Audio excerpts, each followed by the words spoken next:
मित्रों, आज हम जानेंगे गरुड़ पुराण का पहले अध्याय के बारे में। प्राचीन समय की बात है कि नैमिषारण्य क्षेत्र में शौनक आदि ऋषियों ने अनेक महर्षियों के साथ 7000 वर्ष पर्यंत चलने वाले यज्ञ को प्रारंभ किया था, जिससे उन्हें स्वर्ग की प्राप्ति हो सके।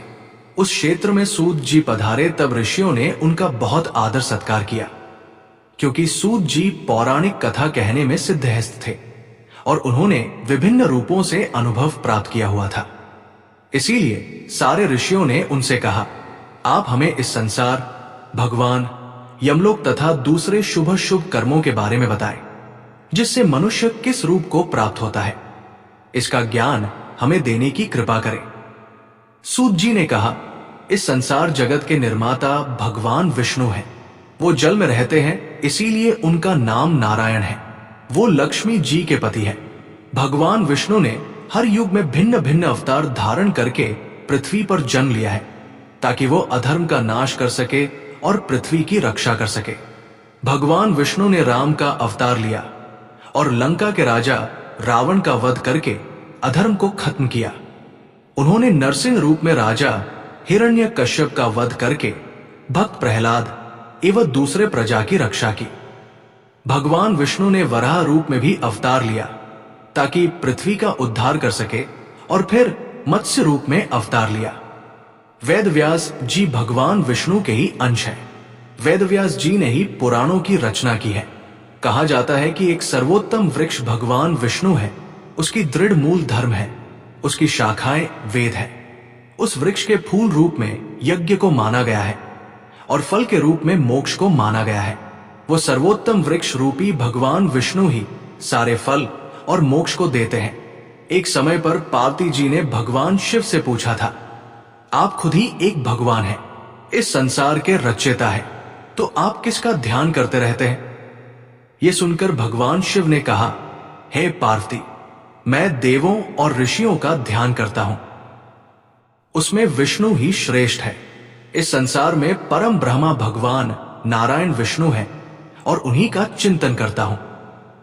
भगवान विष्णु ही अनेक रूप में अवतार लेने वाले परम ब्रह्मा है। भगवान विष्णु ही अनेक रूप में पृथ्वी पर अवतार लेकर अधर्म का नाश करके धर्म की स्थापना करते हैं।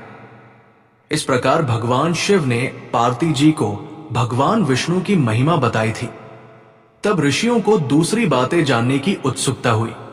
ऋषियों ने सूत जी से कहा, हे प्रभु, आपने भगवान विष्णु के श्रेष्ठता के बारे में हमें जो भी ज्ञान दिया वो अत्यंत भयमुक्त करने वाला ज्ञान है। इसके अतिरिक्त आप हमें यह बताइए कि इस सृष्टि में आने के बाद भोगने वाले दुख और कष्ट को नाश कैसे किया जाता है। कृपा करके इसका उपाय हमें बताइए। आपके पास इस लोक एवं परलोक के दुखों का निवारण करने का ज्ञान है। हम ये जानना चाहते हैं कि यमराज के मार्ग तक पहुंचने में मनुष्य को किस प्रकार की मुसीबतों का सामना करना पड़ता है। सूत जी ने कहा, एक समय पर गरुड़ जी ने भी ऐसा प्रश्न भगवान विष्णु से किए थे। उस समय भगवान ने जो भी ज्ञान दिया था वो ज्ञान मैं आप लोगों को दूंगा। यम का मार्ग बहुत कष्ट वाला है, किंतु आप अगर अपने कल्याण के लिए ये जानना चाहते हैं तो मैं आप लोगों को इसके बारे में बताता हूं। गरुड़ जी ने जब भगवान विष्णु से पूछा था कि आपके नाम की आराधना करना तो अत्यंत सरल है, आपकी भक्ति करने के उपरांत भी मनुष्य नरक में क्यों जाता है? आपकी भक्ति के भिन्न भिन्न मार्ग और गतियां हैं, फिर भी मनुष्य जब आपकी भक्ति से वंचित रह जाता है तो उसे ये दुर्गम मार्ग कैसे मिलता है और इसके कष्ट क्या हो सकते हैं? पाप करने वाले पापियों की किस प्रकार दुर्गति होती है और किस रूप में उनको नरक मिलता है? आप मुझे कृपा करके बताएं। ऐसे पूछने पर भगवान विष्णु ने गरुड़ जी को कहा, हे गरुड़, मैं तुम्हें यम के मार्ग का ज्ञान देता हूं। इसी मार्ग से पापी लोग यमलोक को प्राप्त करते हैं। इसका वर्णन अत्यंत भयानक है। जो मनुष्य उग्र स्वभाव के होते हैं, धन और मर्यादा का ज्ञान जिसमें नहीं है, जिनको संसार में मोहमाया है, वो मनुष्य अपवित्र होते हैं और वही नरक लोक में जाते हैं। दानवीर मनुष्य मोक्ष को प्राप्त करते हैं और पापी लोग कष्टपूर्वक यम की पीड़ा भोगते हुए नरक में जाते हैं। दुष्ट और पापी लोगों को इस संसार में किस प्रकार के दुख मिलते हैं, उनकी मृत्यु किस प्रकार होती है, उसका ज्ञान मैं तुम्हें देता हूं। इस संसार में जब मनुष्य जन्म लेता है तब वो अपने पूर्व जन्म के कर्मों के हिसाब से इस जन्म में शुभ शुभ फल भोगता है। बुरे कर्मों के प्रभाव से व्यक्ति को रोग हो जाता है। परेशानियां और रोग से पीड़ित वो व्यक्ति निराश हो जाता है। व्यक्ति कितना भी बलवान हो, युवावस्था में उसकी पत्नी पुत्र होने के बावजूद वो अचानक से भयभीत होने लगता है। काल उसको घेर लेता है। वृद्धा अवस्था में व्यक्ति को मृतक के समान रहना पड़ता है। घर के लोगों के द्वारा अपमानित होता है और अपमानजनक आहार लेता है। आहार लेने की शक्ति कम हो जाती है और इसकी वजह से चलने फिरने की शक्ति भी कम हो जाती है। कफ के कारण स्वरनलियां चल नहीं पाती। स्वास्थ्य बिगड़ने लगता है। खटिया पर पड़ा रहता है। मृत्यु के निकट आ जाता है। मृत्यु के निकट आने पर देवता जैसे मनुष्य की दृष्टि भी दिव्य हो जाती है। मरते समय पापी के पांचों तत्व अपने स्थान छोड़ देते हैं और उसका एक क्षण भी मुश्किल से बीतता है। मनुष्य को इतनी पीड़ा होती है जितनी बिच्छू के काटने से होती है। यमदूतों के भय से उसके मुंह से झाग और लार गिरने लगती है। ऐसे ही पापियों के प्राण जब निकलते हैं तब उनको यमदूत मिलते हैं। यमदूत के लाल नेत्र होते हैं और मुख भयानक होता है। उस समय यमदूत अत्यंत क्रोधित होते हैं और उनके हाथ में पाश और दंड होता है और वह दांत को पिसते हैं। उनके मुख काले और नख विशाल होते हैं। उनको देखकर प्राणी भयभीत होकर मलमूत्र का त्याग करने लगता है। ऐसी अवस्था में जीव शरीर से निकल जाता ही है और मोह में अपने घर को देखता है और उसी समय यमदूत उसे पकड़ लेते हैं। यमदूत उसके गले में रस्सी बांधकर ऐसे ले जाते हैं जैसे गुनहगार को सिपाही राजा के पास ले जाते हैं। वे यमदूत मनुष्य को मार्ग में नरक के भयानक दुख और तकलीफों के बारे में बताते हैं और धमकियां भी देते हैं। यमदूतों की ऐसी कठोर वाणी को मनुष्य सुनता है और तड़पता है। भय से तड़पता वो मनुष्य अपने पापों को याद करते हुए उस मार्ग से जाता है। कुत्ते मार्ग में उसे काटते हैं। उस मार्ग में उसे खाने को खाना और पानी नहीं मिलता।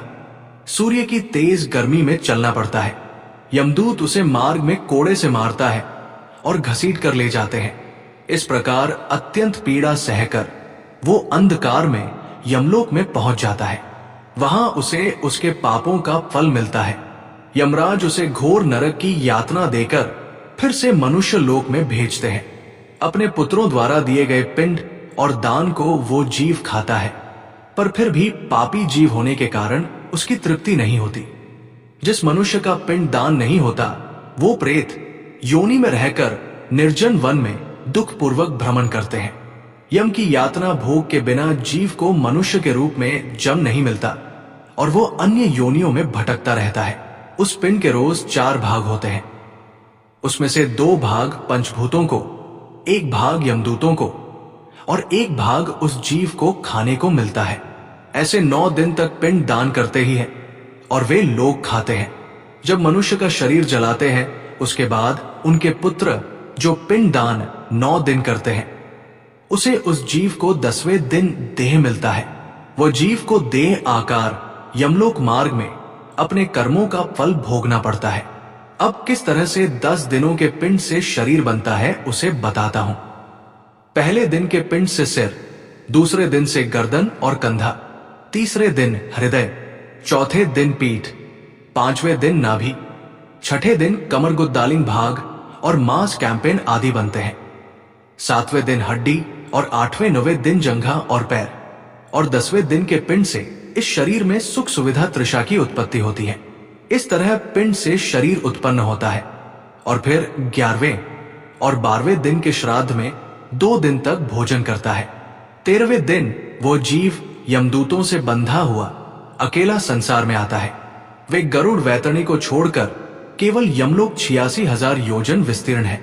अब इस जीवन में रोज 24 घंटों में क्रमशः 247 योजन यमदूतों के संग निरंतर चलना पड़ता है। चलने वाले इस मार्ग के अंत में 16 ग्राम पड़ते हैं। उनको पार करके धर्मराज के नगर में वो पापी जीव पहुंच पाता है।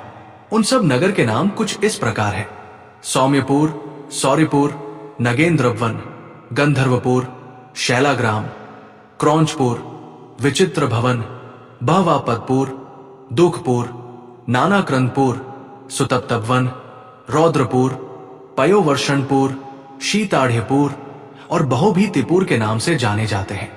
और इसके बाद यमपुरी है।